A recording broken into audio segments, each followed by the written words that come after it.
Alors, salut Pablo, et ça va? Ça va très bien et toi?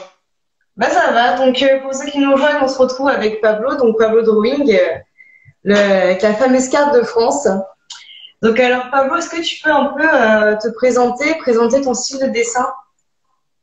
Alors, je m'appelle Pablo Raison. J'étudie aux Beaux-Arts d'Angoulême, à l'EESI, et je fais de la cartographie. Donc, je fais plusieurs dessins. Je cartographie des villes, j'ai cartographié la carte de France, et je fais un peu de bande dessinée à côté de ça. Et du coup, ça fait depuis quel âge à peu près que tu dessines? Est-ce que tu as des inspirations en particulier? Alors, j'ai commencé à dessiner. J'étais très jeune, j'avais 3 ans. Après, j'ai évolué. J'étais au collège, j'étais au lycée. Au début, je me suis beaucoup inspiré des bandes dessinées de Don Rosa avec les BD de Karl Barth par rapport aux dessins de Picsou, Donald, tout ça. J'aimais bien regarder les détails de ces dessins. Après, évidemment, j'ai évolué. Je suis arrivé en école d'art et j'ai plein d'artistes que je regarde, que j'apprécie et dont lesquels je m'inspire. Et grâce à ça, j'ai évolué et aujourd'hui, je fais beaucoup de trucs que je ne faisais pas avant, par exemple. Et du coup, en parlant de ton école actuellement, est-ce que tu peux nous parler un peu au niveau de tes études, où est-ce que tu es arrivé pour arriver jusqu'ici? Est-ce que tu as commencé depuis le collège à pratiquer le dessin en cours ou, Ben ouais, je pratiquais beaucoup le dessin, surtout en art plastique. Après, bon, c'est vrai que l'art plastique au collège, c'est 1 heure par semaine, donc c'est assez peu, on va dire. Donc après, je trouvais du temps pour dessiner. On avait des ateliers pour dessiner, c'était très intéressant. Après, je suis arrivé au lycée où là, j'ai fait des études. Enfin, comment dire, j'ai pris une option art plastique.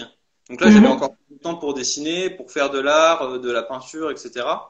Donc j'ai appris à, on va dire, manier différents arts. Et c'est là que j'ai fait de la bande dessinée. J'ai participé à des concours, par exemple le concours de BD scolaire d'Angoulême. Ça m'a permis d'aller à Angoulême, de découvrir la ville, et j'ai découvert qu'il y avait une école d'art qui était spécialisée, on va dire, un peu dans la bande dessinée. Donc ça m'a permis de connaître cette école et de pouvoir y aller justement. Et donc cette école, c'est l'École européenne supérieure de l'image. Donc ils ont comment dire, plusieurs études disponibles. Par exemple, on peut faire un master en bande dessinée. Moi, actuellement, je suis en DNA 2, diplôme national d'art. Il me Mhm. reste plus qu'un an normalement à faire pour avoir mon diplôme national d'art.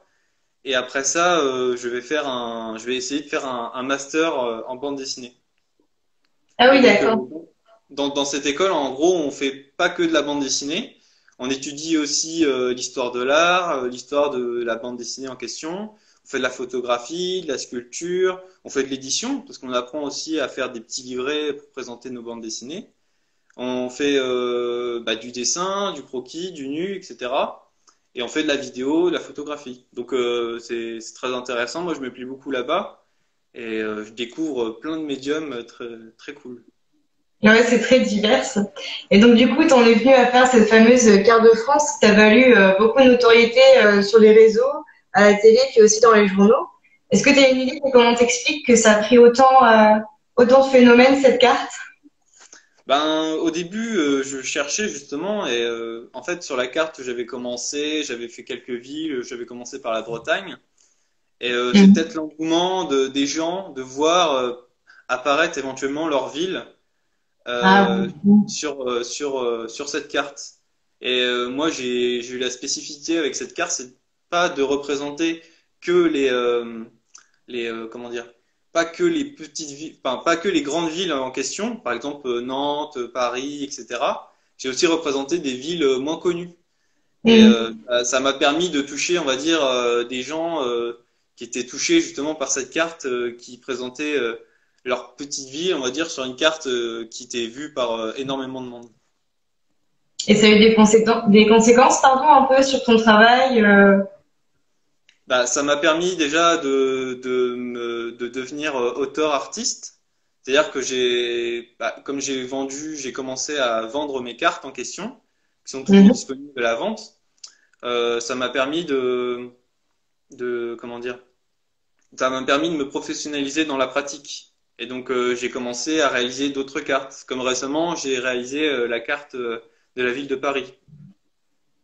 Elle sera mise en vente aussi sur le site? Oui, d'ailleurs, elle est en vente sur le site actuellement. C'est le site, il s'appelle Jolimap. D'accord.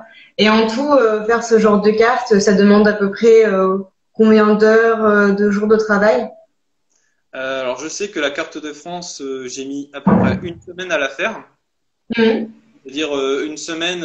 Avant, j'avais dû mettre 1 ou 2 jours avant de trouver l'idée, parce que j'avais commencé à faire la carte en croquis, à plusieurs échelles, etc. Ça m'a pas plu au début, du coup, j'ai trouvé comment j'allais la faire, donc et c'est comme ça qu'elle est devenue ce qu'elle est devenue. Et par exemple, pour la carte de Paris, c'était plus compliqué parce que c'était un projet que j'avais décidé en ayant terminé la carte de France. Donc, Mhm. j'ai regardé beaucoup de cartes de Paris qui avaient été faites. Et il y en a énormément. Donc, j'ai regardé, j'ai vu ce qui avait déjà été fait. Et donc, j'ai commencé, on va dire, fin janvier. Euh, Mhm. et donc, ça a mis à peu près 3 mois à se faire. Parce qu'en fait, j'ai pas fait comme la carte de France, où la carte de France, je l'ai fait d'une traite. La carte de Paris, je l'ai commencé et il y a eu plusieurs projets dans la carte de Paris, en fait. J'ai fait plusieurs projets entre deux. Et donc à la fin, comme il y a eu le coronavirus et le confinement, j'en ai profité justement pour fignoler cette carte en question. Et donc j'ai mis 3 mois en tout à la faire. Donc ça peut mettre autant, ça peut mettre une semaine. Généralement, quand c'est un format A3, je mets une semaine. Et quand Mhm. c'est un format un peu plus grand, comme la carte de Paris, qui est, on va dire, 2 à 3 fois plus grand, sur un plus grand format, là, ça met plus de temps. Parce qu'il y a plus de Ouais. détails à combler et tout ça, donc j'aime bien quand c'est propre. Et du coup, parallèlement, sur Instagram, on peut voir aussi que tu fais des courtes petites histoires sous forme de BD, notamment des muflonnées dans la ville de Muflon. Est-ce que tu Mhm. peux en dire un peu plus sur cette petite BD? Alors en gros, ça c'est ce que je faisais avant de faire, on va dire, mes cartes. J'aimerais bien en Mhm. refaire parce que ça me plaît toujours en fait, faire de la bande dessinée. Et donc j'aimerais bien, en fait, en refaire ce que j'ai fait. En fait, j'avais créé une ville, on va dire, humoristique avec des personnages atypiques dans cette ville. Euh, enfin, Ah, on t'entend plus trop? Ah, je t'entends plus. Comme ça, c'est bon ou pas? Là, comme ça, je t'entends. Ok, d'accord. Donc oui, je te dis, j'avais déjà fait, je faisais déjà ces petites BD avant. Et en fait, j'avais commencé, c'est ça, j'avais créé une ville un peu humoristique avec des personnages atypiques. Mais genre, Mhm. j'avais fait quelques petits scénarios que j'ai produits. C'est des premières BD que j'ai fait numériquement en fait.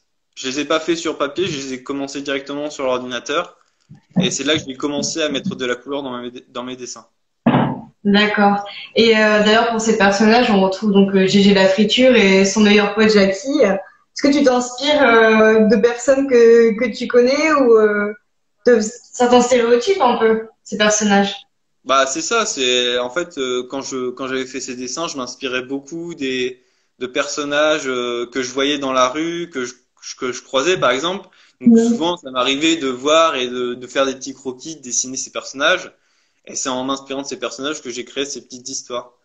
Donc en fait c'est un peu on va dire un exercice d'observation et puis après de les retranscrire derrière en bande dessinée. Et quel avenir tu donnerais à ces personnages si tu t'y remettais là prochainement? Ben, je m'y suis remis là pendant le confinement. En fait, j'ai réalisé une petite bande dessinée sur sur ma ville en question qui s'appelle Muflon. Et Mhm. donc, je m'y suis remis à refaire ces personnages. Et donc, j'ai fait une BD qui raconte leur confinement en fait, avec plusieurs scènes dans différents lieux de la ville, par exemple au pub, dans la rue, dans un bureau de poste, etc. Et donc, j'ai représenté, on va dire, tout le confinement dans cette ville et je les ai remis en scène. D'accord, très bien. Et tu vas sortir ça sur Instagram, du coup? Alors, je pense pas sur Instagram. Je vais essayer de faire quelque chose de plus propre. C'est-à-dire que, par exemple, à l'école, comme je disais qu'on faisait de l'édition, je vais essayer d'en faire un petit livret et puis peut-être, ouais, si, pourquoi pas le publier sur Instagram. Je sais pas trop encore, mais ça peut être un projet. Ouais, en tout cas, ça a l'air super intéressant. Bah, Est-ce que merci. c'était grâce à une planche de MUFON que tu avais réussi à gagner le prix jeunesse au Festival d'Angoulême en 2018? Comment? C'était avec les personnages de MUFON ou pas que tu avais Oui. gagné le prix? C'est Ouais, c'est ça? ça. Bah, c'est avec cette BD en question que j'ai gagné le premier prix. C'était ouais, c'est ça. C'était en 2018 et bah, j'étais très heureux parce que ça fait non, 5 fois que j'avais tenté le concours. J'avais réussi à être lauréat plus de 4 fois et bah, ça m'avait permis de me faire connaître un petit peu dans ce petit monde qui est la bande dessinée en question. Et tu comptes y reparticiper ou est-ce que tu es encore en lien avec le Festival d'Angoulême? Alors, pour l'instant, je peux plus y participer parce que c'est un concours qui est réservé à ceux qui sont dans des écoles comme lycée, collège, etc. Après, il y a d'autres concours que le Festival d'Angoulême propose, comme le concours Jeunes Talents.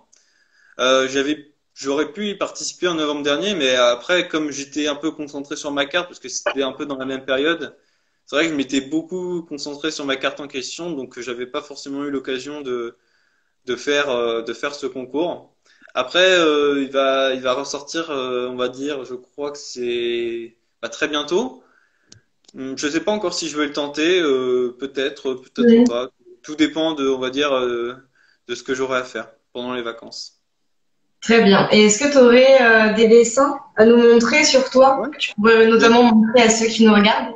Ouais. Alors, D'ailleurs, j'ai si vous avez des questions, n'hésitez pas à les poser à Pablo.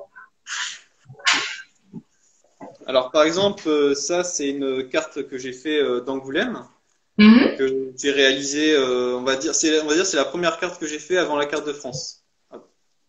Ah oui. Donc déjà, Donc, c'est sur ce format-là, c'est un format A3.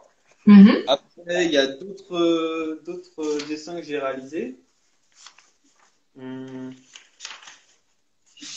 Par exemple, celui-là, on va dire, il est inédit, c'est une vue en perspective de la ville de New York.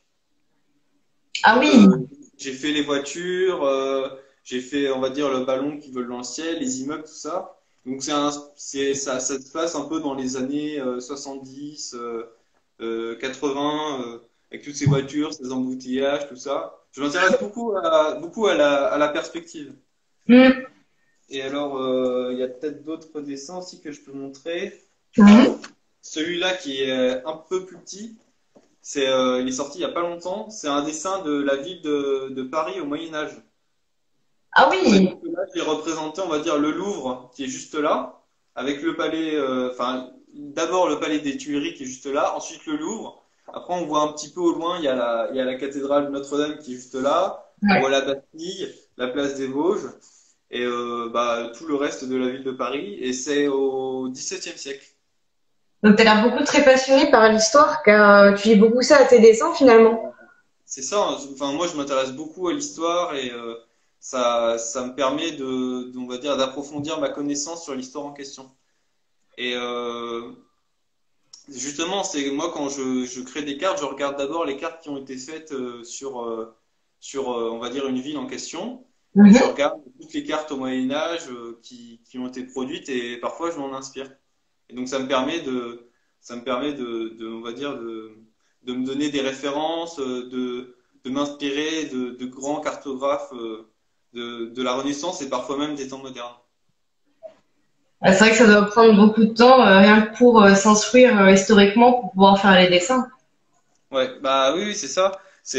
Moi, je trouve ça très intéressant l'histoire. C'est puis en fait le truc c'est que je m'intéresse aussi à la géographie et j'ai réussi à trouver un équilibre entre l'histoire et la géographie, qui sont deux matières que j'aime beaucoup, à les représenter sur papier. Et donc enfin je suis heureux d'avoir réussi à faire cette pratique. Et il y a aussi tes dessins que j'ai remarqué sur Instagram qui est aussi lié parfois à l'actualité. Tu aimes beaucoup te en dérision ou moquer un peu ce qui se passe autour de nous. Donc C'est c'est vrai, très bah, ça c'est des dessins, ouais, c'est pareil, on va dire, j'ai arrêté de faire ce genre de dessin quand j'ai commencé à faire de la cartographie. Moi, ça me plaisait beaucoup, hein, c'était de faire représenter, on va dire, l'actualité du jour en un dessin. Et j'ai fait ça pendant à peu près 1 an, il me semble. Et donc, bon, au début, ça me plaisait beaucoup. Après, à la fin, c'était un peu plus compliqué parce que je m'obligeais à faire cette pratique et j'y prenais plus trop plus trop de plaisir parce que l'actualité se répétait beaucoup et puis c'était un petit peu, enfin, on va dire, c'était un petit peu redondant. Et mais aujourd'hui, j'aimerais bien reprendre, on va dire, cette pratique, peut-être en faire, je sais pas, une fois par mois, une fois par semaine, quand j'ai le temps. Parce qu'avant, j'avais beaucoup de contraintes, c'est-à-dire que je le faisais vraiment une fois par jour, et donc à la fin, le dessin, c'était plus la quantité que la qualité. Donc ça me plaisait moins. Et donc, du coup, avec la cartographie, tout ça, est-ce que tu as d'autres projets, du coup, en lien ou non avec la cartographie? Mhm. Alors ouais, en effet, bah, j'ai pour projet de bientôt faire une carte du bassin méditerranéen, avec tous les pays qui bordent la Méditerranée. Ah oui. Par exemple, ça va de l'Italie, la France, la Côte d'Azur, etc. Ça ira jusqu'en Turquie. Et après, on verra une partie de l'Afrique. En fait, ce que j'aime bien dans cette carte que je vais faire, c'est qu'on va voir 3 continents en question. On aura l'Asie, Mhm. l'Afrique et l'Europe. Et donc, je trouve ça peut-être un peu plus original que de faire une carte de l'Europe qui sont, on va dire, très basiques, mais qui sont très bien, mais qui sont un peu Mhm. trop présentes. Et donc, pourquoi pas représenter une autre carte sous un angle différent. Donc là, ce sera sous l'angle du bassin méditerranéen. Ouais, donc un peu plus de diversité, du coup, pour tes prochains projets. C'est ça, c'est ça. Alors, n'hésitez pas, si vous avez des questions à poser à Pablo. Moi, j'en ai une autre. Quel conseil tu pourrais donner à un dessinateur en herbe? Un dessinateur en herbe, ben, qui continue sa pratique, qu'il arrive à trouver du temps à dessiner. Après, il faut aussi qu'il sache, on va dire, s'intéresser à d'autres pratiques, même si ça paraît un petit peu compliqué pour lui. C'est de découvrir des choses, d'aller vers, on va dire, des gens qui font la même chose que lui pour partager, échanger, et pourquoi pas aussi faire des collaborations. Et ça permet aussi enfin, il pourrait aussi, comment dire, avoir des projets d'édition, pouvoir Mhm. éditer par exemple des petits éditeurs, s'il pouvait réussir à faire ça.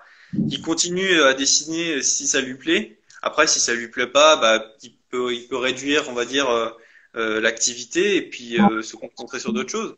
Mais moi, c'est ce que j'ai fait quand j'étais jeune, c'est-à-dire que je dessinais tout le temps. Même maintenant, je dessine beaucoup.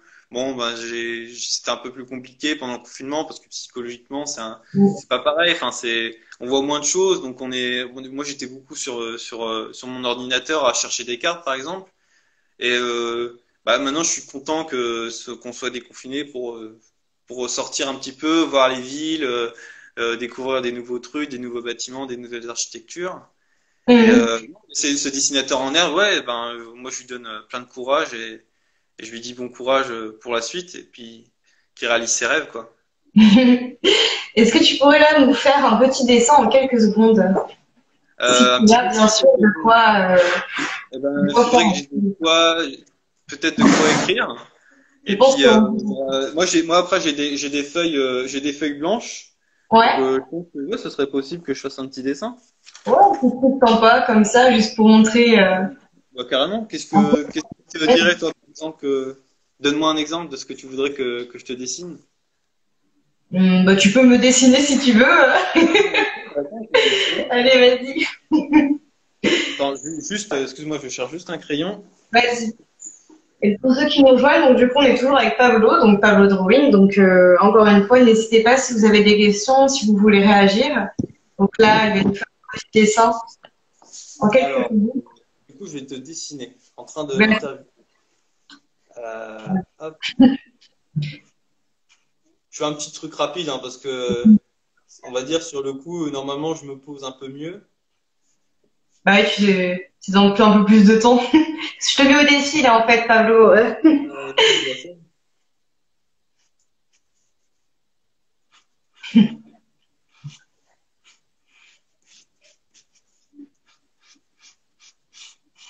Très à l'aise avec le marqueur. J'essaye. Alors que ça prend forme. Là, on va faire un effet loop. Je vais me dessiner en train de te dessiner. En train de travailler. En train de te Il y aura un dessiner. petit côté Inception, c'est pas mal.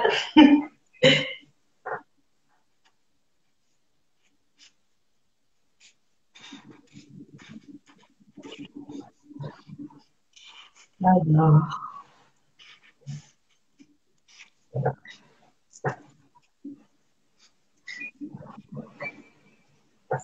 Donc, un dessin de Pablo en quelques secondes.